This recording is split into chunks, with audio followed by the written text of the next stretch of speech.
झरे मुस्कान तोर, चंदा झरे अंजोर,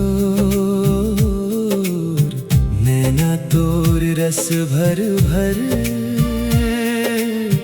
भींजे मोर मन के डोर। झरे माया के फुहार रे, भींजे मोर तन मन, तोर बिना ए जिंदगी लागे सुना हर एक आंगन। कैसे जादू कर डारे, हंसी तोर गजब लगे, धीरे धीरे मोर सपना तोरे संग सजे।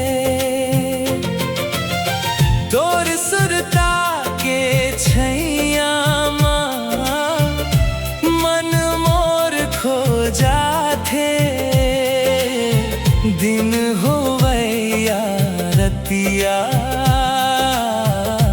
बस तोर नाव गाथे।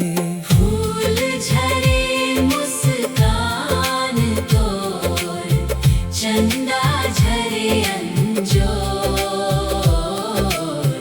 नैना तोर रस भर भर, भींजे मोर मन के डोर।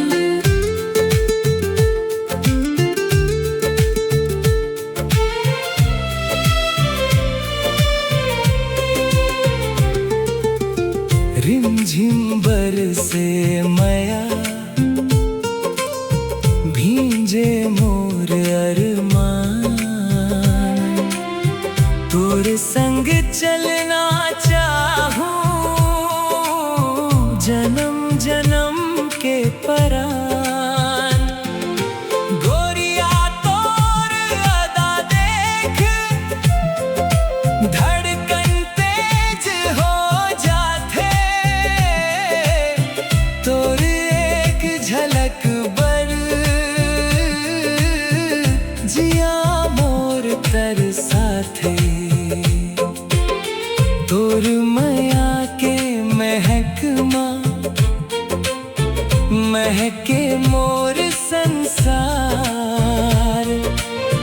तोर बिना नहीं लागे अब मोला कोनो त्योहार। हाथ में हाथ धर के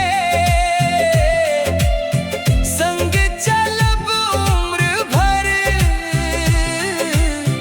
तोर संग जिंदगी मोर बन जाही सुघर सफर।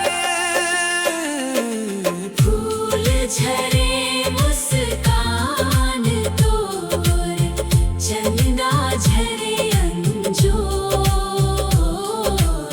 नैना तोर रस भर भर, भींजे मोर मन के डोर। झरे माया के फुहार रे, भींजे मोर तन मन, तोर संग मोर